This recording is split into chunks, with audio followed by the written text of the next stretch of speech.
ডিরেক্টরদের অনেক বড় ভূমিকা আছে, কারণ তারা যখন আমি কোনো কিছুই পারতাম না এবং খুবই উইক ছিলাম, অ্যাক্টিং করব কি করব না সেটা নিয়ে দ্বন্দ্ব ছিল আমার নিজের মধ্যেই, তখন অনেকেই আমাকে খুব পুশ করে বলেছেন তোমার আসলে যদি অ্যাক্টিং শিখতে হয় তাহলে অনেক কাজ করতে হবে এবং অনেক কাজের মাধ্যমে তুমি একটু একটু এক্সপিরিয়েন্স গ্যাদার করে শিখবে। তো এই অনেকগুলো কাজ তো আর এমনি এমনিতে হয় না, সুযোগ পেতে হয়। তো আমি দেখেছি খুব ধৈর্য ছিল সবার, ডিরেক্টরদের, আমার কো আর্টিস্টদের, এবং সবাই আমাকে অনেক বেশি সুযোগ দিয়েছেন, সুযোগ করে দিয়েছেন, নিজেরা সহযোগিতা করেছেন, আমার ডায়লগস আমাকে পড়ে শুনিয়েছেন। আমার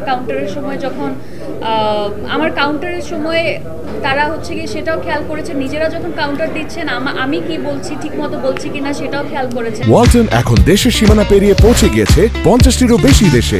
ওয়ালটন, ঘরে ঘরে বিশ্বজুড়ে। তো এই ব্যাপারগুলো যদি আমার সাথে না ঘটতো হয়তো বা কোনো ধরনের প্রগ্রেস আমার লাইফে থাকতো না, বাট আমার যতটুকুই আমার ক্যারিয়ারে যাই প্রগ্রেস এসছে না কেন সেগুলো জন্য আমার কো আর্টিস্টরা, ইন্ডাস্ট্রির সবাই, আর শুধু কো আর্টিস্ট বা ডিরেক্টর এটা বলবো না, ইন্ডাস্ট্রির সবাই, কারণ একটা সেটে তো সবাই ইনভলভ থাকে। এখন বারবার এনজি টেক হোক বা যেটাই হোক না কেন, এখানে ইউনিটের যারা আছেন তারা কস্টিউম বলেন, আপনার মেকআপ বলেন, সবাই আসলে অনেক বেশি সহযোগিতা করেছেন বলে আজকে আমি এই জায়গা পর্যন্ত আসতে পেরেছি।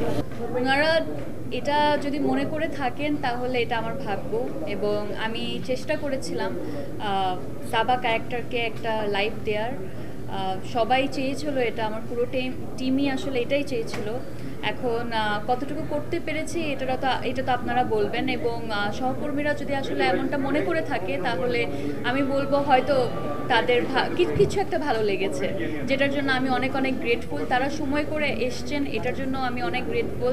It means a lot to me.